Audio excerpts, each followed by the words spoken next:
Short सा tutorial लेकर आया हूं जिसमें मैं आपको बताऊंगा कि किस तरह से आप रिफ्लेक्शन और रिस्पॉन्सेस कर सकते हैं। बहुत सारी वेबसाइट्स ऐसी हैं जहां से आपको रिफ्लेक्शन रिस्पॉन्सेस के जो प्रोजेक्ट्स हैं वो मिल सकते हैं, उसके जो असाइनमेंट्स हैं वो आपको करने के लिए मिल सकती हैं, लाइक freelancer.com, upwork.com, fiverr.com। इनसे आपको बहुत सारी इस तरह की फाइल्स, इस तरह की असाइनमेंट्स आपको मिल सकती हैं। तो रिफ्लेक्शन रिस्पॉन्स किस तरह से लिखे जाते हैं, किस तरह से किए जाते हैं, क्या उनका क्राइटेरिया होता है, कैसे हम लिखते हैं, वो मैं आपको आज इस ट्यूटोरियल में बताऊंगा। तो आज चलते हैं हम अपने लेक्चर की तरफ। Reflection and response. First of all मैं आपको बताऊंगा रिफ्लेक्शन के बारे में कि रिफ्लेक्शन क्या होता है और रिफ्लेक्शन करने के लिए आपको क्या क्या करना पड़ता है, रिफ्लेक्शन का क्राइटेरिया क्या होता है, कैसे इसको लिखते हैं, किस तरह से बात की जाती है। तो रिफ्लेक्शन का मतलब होता है कि व्हाट यू हैव लर्नड, आपने क्या सीखा, what you have got it after reading that book, after reading that chapter, after reading that article. वो आर्टिकल, वो बुक, वो चैप्टर, वो जो भी चीज़ आपको दी गई उसको पढ़ने के बाद आपने उसे क्या सीखा, उसको आपने यहाँ पे एक्सप्लेन करना होता है। तो अगर रिफ्लेक्शन को मैं थोड़ा सा एक्सप्लेन करूँ तो मैं कहूँगा कि what you have learn after reading something. कुछ भी आपने पढ़ा, पढ़ने के बाद आपने क्या सीखा, अगर उसको आप एक्सप्लेन कर देंगे तो वो क्या आएगा, आपका रिफ्लेक्शन। Got it? अच्छा, अब रिफ्लेक्शन की बात हो गई है तो रिफ्लेक्शन के बाद मैं बताता हूँ कि आपने इसको स्टार्ट कैसे करना है, मिड में क्या बात करनी है, कंक्लूजन में क्या करना है। कोई भी आपने काम करना है ना राइटिंग का, चाहे आप कुछ भी कर रहे हैं, सिंपल राइटिंग कर रहे हैं या किसी भी टॉपिक के बारे में कोई आर्टिकल लिख रहे हैं, तो आपने इस पैटर्न को नहीं भूलना। आपने अपने माइंड में पैटर्न बना लेना है कि स्टार्टिंग, मिड और एंड, इंट्रो, बॉडी, कंक्लूजन। ये तीन चीज़ें आपने अपने माइंड में रखनी है, इन्हीं के तहत आपने काम करना है। तो कभी भी आपके इसमें कोई मसला नहीं आएगा, कोई किसी किस्म की रुकावट नहीं आएगी। ठीक है। इंट्रोडक्शन में आपने क्या बात करनी है, इंट्रो में आपने बताना है कि दिस आर्टिकल, बुक, डॉक्यूमेंट या chapter was written by, writer का नेम यहां पे आ जाएगा, on the topic of, topic name यहां पे आ जाएगा, and this was published on या बाय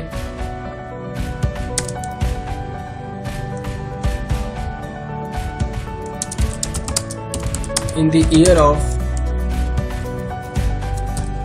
या ये आपका स्टार्टिंग होगी। कोई भी आपने काम स्टार्ट करना है, किसी भी आपने आर्टिकल के बारे में बात करनी है, किसी बुक के बारे में बात करनी है, किसी चैप्टर के बारे में बात करनी है, तो आपने स्टार्टिंग आपने इस सेंटेंस से करनी है ताकि आपके काम को एक अच्छा स्टार्ट मिल जाए।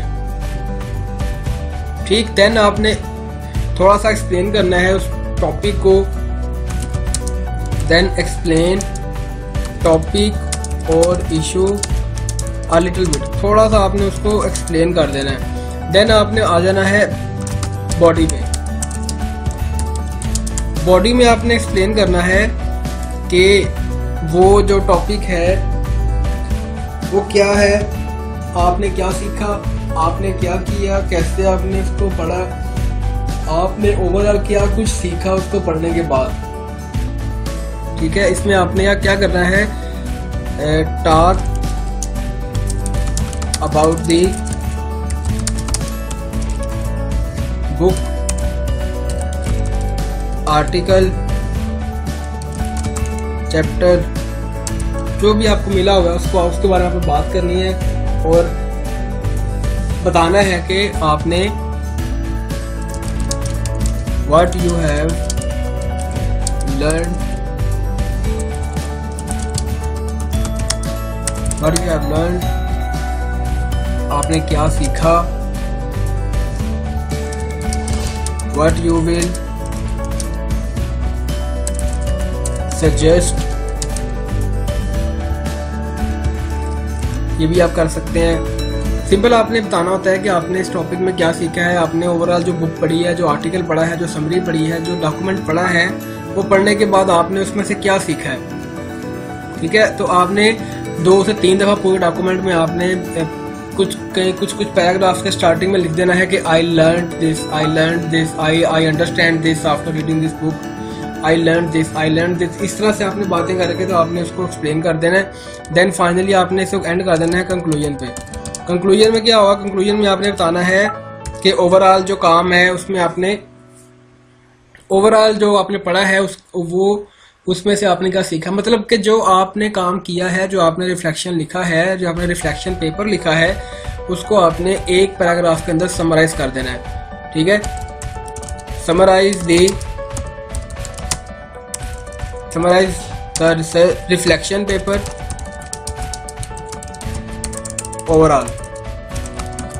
ओवरऑल एक्सप्लेन कर दें कि आपने क्या सीखा, क्या पढ़ा, क्या काम किया, उसको आपने ओवरऑल एक्सप्लेन कर देना है। देन आपका रिफ्लेक्शन पेपर जो है वो कंप्लीट हो जाएगा। उसके बाद हम बात करते हैं रिस्पॉन्सेस की। रिस्पॉन्सेस क्या होते हैं? रिस्पॉन्स का मतलब होता है तकरीबन ये भी सेम लाइक जैसे आपका रिफ्लेक्शन पेपर है वैसे ही रिस्पॉन्स पेपर भी, आपका रिस्पॉन्स भी वैसे ही होता है। रिफ्लेक्शन में आप ये बताते हैं कि आपने क्या सीखा, रिफ्लेक्शन में आप बताते हैं कि आपने क्या सीखा, लेकिन रिस्पॉन्स में आप बताएंगे कि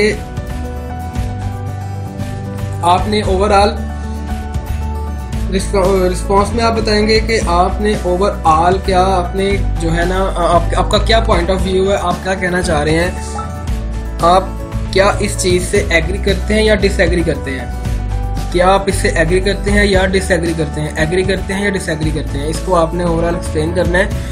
तो रिफ्लेक्शन में आप अपना पॉइंट ऑफ व्यू नहीं दे सकते, अपना पॉइंट ऑफ व्यू आप नहीं देते, आप जस्ट ये बताते हैं कि आपने क्या सीखा है। रिस्पॉन्स में आपने बताना होता है कि आपने क्या सीखा और आप इस जो आपने पढ़ा है, जो आपने डिस्कशन पढ़ी है, जो भी आपने डॉक्यूमेंट पढ़ा है उसके बारे में आप एग्री करते हैं या डिसएग्री करते हैं। ठीक है, your point of view regarding any topic और इशू, किसी भी टॉपिक के बारे में, किसी भी इशू के बारे में आपका अपना पॉइंट ऑफ व्यू आपने एक्सप्लेन करना होता है, तो वो आपका रिस्पॉन्स कहलाएगा। ठीक है, वो आपका रिस्पॉन्स कहलाएगा। इसकी स्टार्टिंग आपने कैसे करनी है, आप इसको जब स्टार्ट करेंगे तो आपने ओवरऑल स्टार्टिंग कैसे करनी है, और इसमें ये होता है रिस्पॉन्स जब भी आप करेंगे ना तो ये आपको 100 to 120 वर्ड्स के अंदर आपको अपने रिस्पॉन्स पे खत्म कर देना होता है। तो इसमें आप स्टार्टिंग कैसे करेंगे कि hello, I enjoyed your reading about the topic of के यहाँ पे टॉपिक का नेम लिखते हैं। देन आप एक्सप्लेन कर देंगे I totally agreed that you talked about, आगे सारा जो भी आप बात करना चाह रहे हो यहाँ पे आप उसको एक्सप्लेन कर दें। तो इस तरह से आप एक रिस्पॉन्स लिख सकते हैं। रिस्पॉन्स आपका जो भी होगा वो मेंशन्ड होगा कि आपने कितना करना है। बेसिकली जो नॉर्मली आपको रिस्पॉन्स करने के लिए मिलते हैं वो 100 to 120 वर्ड्स के अंदर आपने उसको रिस्पॉन्ड कर देना होता है। ठीक है, तो उम्मीद है आपको ये आज का रिस्पॉन्स और रिफ्लेक्शन का जो ट्यूटोरियल है ये भी आपको पसंद आया होगा। कोई किसी किस्म का क्वेश्चन हो वो आप हमें कमेंट में ज़रूर पूछिएगा। हमारे चैनल को सब्सक्राइब करें, इसको आगे शेयर करें, कमेंट्स करें, इसके ऊपर कोई भी आपको मसला आता है बताइए हमें।